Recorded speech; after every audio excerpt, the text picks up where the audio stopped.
আসসালামু আলাইকুম। আজকে আমার প্রেজেন্টেশন টপিক হলো machine learning methods for cancer classification using জিন এক্সপ্রেশন ডেটা এ রিভিউ। এই ব্যাপারে মূলত আলোচনা করা হয়েছে কিভাবে মেশিন লার্নিং এবং ডিপ লার্নিং ব্যবহার করে জিন এক্সপ্রেশন ডেটা থেকে ক্যান্সার ক্লাসিফাই করা যায়। জিন এক্সপ্রেশন ডেটা বলতে আমরা বুঝি একটি সেল বা টিস্যু স্যাম্পলে কোন জিন কতটা অ্যাক্টিভ আছে। ক্যান্সার হলে সেলের বিহেভিয়ার পরিবর্তিত হয়, তাই জিন অ্যাক্টিভিটি প্যাটার্ন দেখে অনেক সময় ক্যান্সার টাইপ বা সাবটাইপ প্রেডিক্ট করা সম্ভব। আজকের প্রেজেন্টেশনে আমি data source made challenge, feature selection, traditional ML methods, deep learning architectures এবং ফিচার ডিরেকশন নিয়ে আলোচনা করব।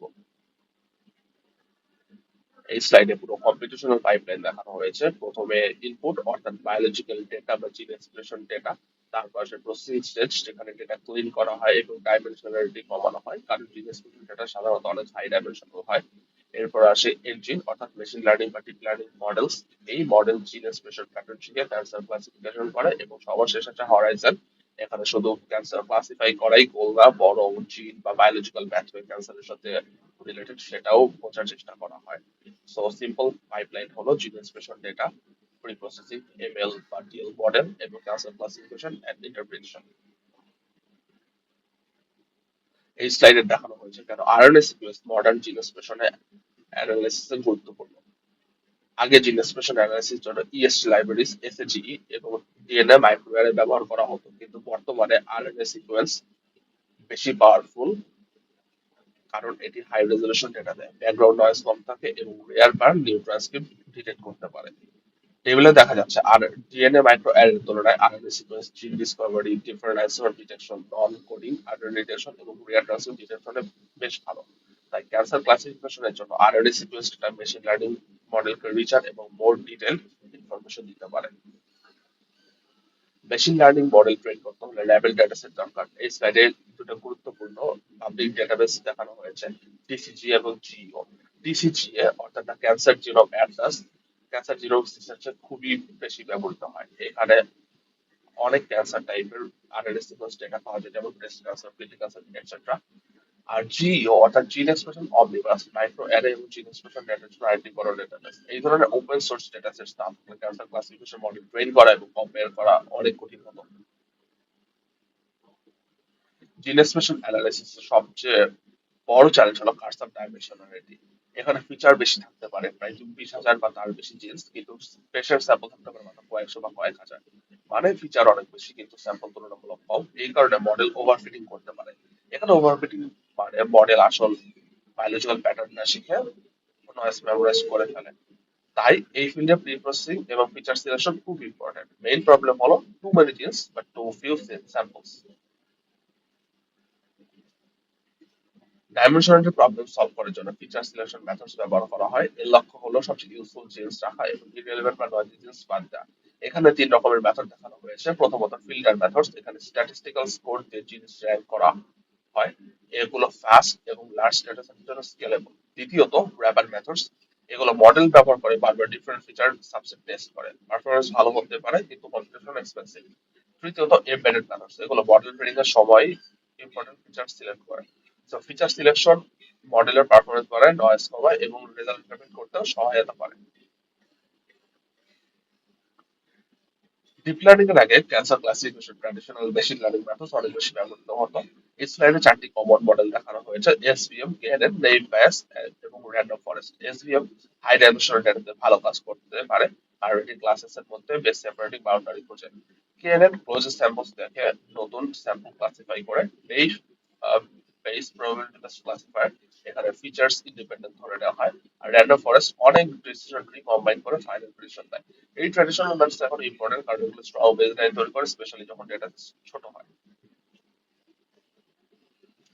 ট্র্যাডিশনাল মেশিন লার্নিং অনেক সময় জিনিসকে ফ্ল্যাট টেবিলের ইন্ডিপেন্ডেন্ট ভ্যালু হিসেবে দেখে, কিন্তু বায়োলজি এত সিম্পল না। জিনিস একে অপরের সাথে ইন্টারঅ্যাক্ট করে, প্রোটিনস ইন্টারঅ্যাক্ট করে, আবার ক্যান্সার ডেভেলপমেন্ট প্যাথওয়ে এবং সেলুলার নেটওয়ার্কের সাথেও রিলেটেড। এই কমপ্লেক্সিটি ধরার জন্য ডিপ লার্নিং আর্কিটেকচার ব্যবহার করা হয়, যেমন সিএনএন, আরএনএ ট্রান্সফার এবং জিএনএন। এই স্লাইডটি দেখা হচ্ছে cancer genomics research traditional flat model থেকে বায়োলজিক্যাল স্ট্রাকচার আবার ডিপ মডেলের দিকে মুভ করছে। সিএনএন সাধারণত ইমেজ প্রসেসিং এর জন্য তৈরি হয়েছিল, কিন্তু রিসার্চার্স জিন এক্সপ্রেশন ডেটাতেও সিএনএন এর জন্য অ্যাডাপ্ট করেছেন। জিন expression data normally one D vector হিসেবে থাকে, সিএনএন ব্যবহার করার জন্য জিন ভ্যালুস গুলোকে 2D ইমেজ লাইক স্পেসে ম্যাপ করা হয়। এরপর সিএনএন কনভলিউশনাল ফিল্টার্স ব্যবহার করে লোকাল এবং হায়ারার্কিক্যাল প্যাটার্নস ডিটেক্ট করতে পারে। তবে এখানে একটা ইম্পর্টেন্ট পয়েন্ট হলো জিন এক্সপ্রেশন ডেটা ন্যাচারাল ইমেজ না, তাই 2D ম্যাপিং মিনিংফুল হতে হবে। মিনিংফুল ম্যাপিং ছাড়া সিএনএন ভুল প্যাটার্ন চিনতে পারে। এই স্লাইডে আরএনএন এবং ট্রান্সফর্মার কম্পেয়ার করা হয়েছে। RNN input data step by step process করে এবং প্রিভিয়াস ইনফরমেশন মনে রাখার জন্য স্টেট ভেক্টর ব্যবহার করে। তাই সিকুয়েন্সিয়াল বা অর্ডার ডেটা প্রসেস করতে আরএনএন ইউজফুল। কিন্তু আরএনএন এর লিমিটেশন হলো লং সিকুয়েন্সিয়াল, এটি স্লো হতে পারে এবং লং রেঞ্জ ডিপেন্ডেন্সিতে স্ট্রাগল করতে পারে। অন্যদিকে ট্রান্সফর্মার সেল ভ্যারিয়েশন মেকানিজম ব্যবহার করে। এর মাধ্যমে মডেল ইনপুটের ডিফারেন্ট পার্টসে সরাসরি অ্যাটেনশন দিতে পারে, তাই দূরের সম্পর্ক ক্যাপচার করা সম্ভব হয়। সিম্পল ওয়েতে বললে RNN memory based sequential model আর transformer attention based sequential model। Graph neural network, এই স্লাইডে গ্রাফ নিউরাল নেটওয়ার্ক বা জিএনএন দেখানো হয়েছে। গ্রাফে থাকে নোডস এবং এজেস। বায়োলজিতে নোডস হতে পারে জিনস, প্রোটিনস বা সেলস, আর এজেস হতে পারে তাদের ইন্টারাকশন বা রিলেশনশিপ।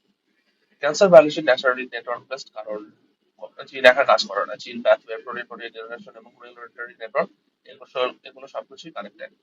তাই জিনের বায়োলজিক্যাল রিলেশন ডিরেক্টলি মডেল করতে পারে। এজন্য ফিউচার ক্যান্সার জেনোম রিসার্চে জিএনএন খুব প্রমিসিং আর্কিটেকচার হিসেবে দেখা হচ্ছে। ক্যান্সার জিনোমিক্সে আরেকটি বড় প্রবলেম হলো small data set, specially rare cancer ক্ষেত্রে। ডিপ লার্নিং মডেল স্ক্র্যাচ থেকে ট্রেন করতে অনেক ডেটা দরকার, কিন্তু রেয়ার ক্যান্সার সাবটাইপের জন্য অনেক সময় পর্যাপ্ত আরএনএ সিকোয়েন্স স্যাম্পল থাকে না। এখানে ট্রান্সফার লার্নিং হেল্পফুল। প্রথমে মডেল একটি বড় জেনারেল ডেটা সেটে ট্রেন করা হয়, তারপর লার্ন নলেজ ছোট ক্যান্সার ডেটা সেটে ফাইন টিউন করা হয়। এর ফলে ট্রেনিং টাইম কমতে পারে, পারফরমেন্স ইমপ্রুভ করতে পারে এবং ওভারফিটিং রিস্ক কমে। তাই small sample cancer classification transfer learning একটি ভেরি ইম্পর্টেন্ট স্ট্র্যাটেজি।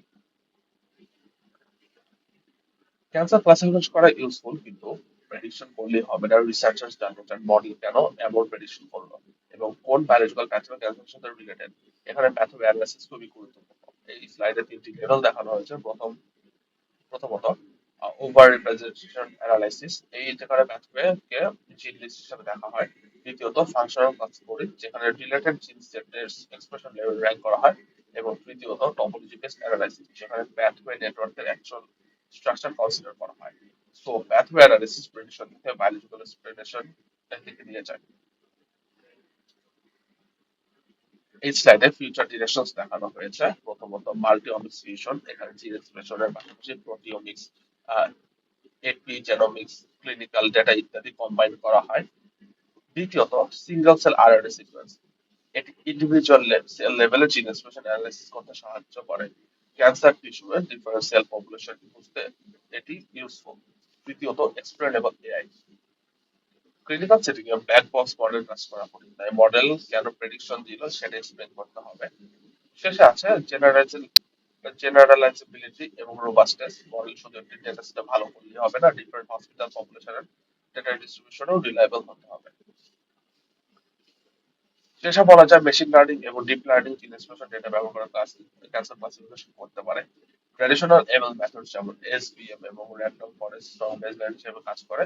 অন্যদিকে ডিপ লার্নিং মেথডস যেমন CNN, RNN, transformer, GNM complex mathematical pattern capture করতে পারে।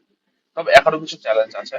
জিন expression data high dimensional, sample size অনেক সময় ছোট এবং মডেল এক্সপ্লেনেবল রোবাস্ট হওয়া দরকার। তাই ফিউচার জেনোমিক্স রিসার্চে শুধু অ্যাকুরেট মডেল বানানো না, বরং এমন এআই সিস্টেম তৈরি করা যারা ইন্টারপ্রেটেবল, রিলায়েবল এবং ক্লিনিক্যাল ইউজের জন্য সুইটেবল হবে।